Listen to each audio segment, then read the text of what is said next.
But yes, I mean, it's going to be, as you know, like a lot of well-known investors have warned that, the U.S. does have a more tenuous fiscal position. So I think that's why the Fed is going to be very important in the next few years, really trying to contain market fears.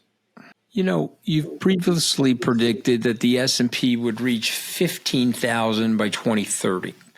And what I loved about what you said is it would be factors like Gen Z finally entering into the market, advancements in AI. You sticking with that? Have you moderated it in any way? If so, how? And what are some of the key drivers that support your forecast? Yeah, it's that's still our case. Our base case that we're in an earnings driven cycle, aided by AI, also supported by this prime age workforce surge coming from millennials and then also Gen Z, because those two generations are larger than Gen X. So Gen X is the generation born between 1960 to 1980, roughly. And those folks are, just in the heart of the prime ages now, and now they're exiting, and now you have two huge generations behind it. So think of it as like a second wave driving further growth. S&P earnings next year are roughly 300 for, let's say, just sort of simple measures. And so that's why S&P 6,000 is just 20 times earnings, right? Which I don't think is that demanding. By 2030, we estimate S&P earnings could be 600 to 650. Okay, and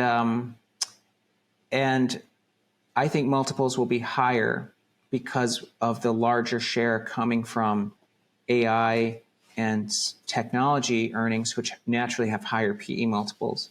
And so if you just apply a 20 to 25 multiple, you're getting, 15,000.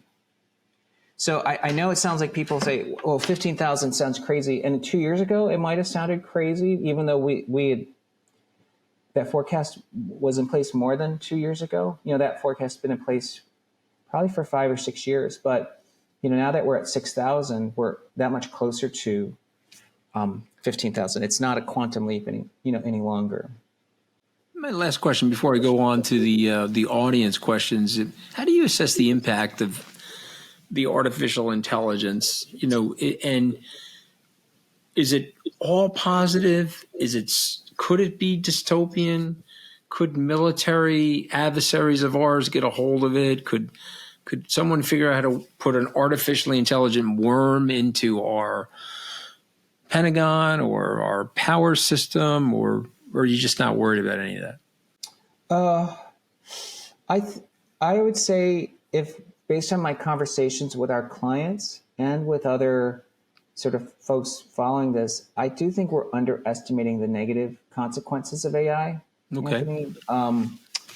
Foremost because in a human, like in our human intervention endeavors, we work with ethical boundaries, because even though there might be a shortcut, like let's say you're waiting for coffee, you wait in line and other people are in front of you, but in an AI world, there's no benefit to being ethical, so that in the AI world, that machine will just cut the line in front of everybody to get coffee. And I haven't seen any attempts to create ethical boundaries within AI, especially other nations pursuing it. So to me, this means there's going to be much greater risk of cybersecurity hacks. And it's going to be much harder for us to protect our identities in this world of AI and social engineering and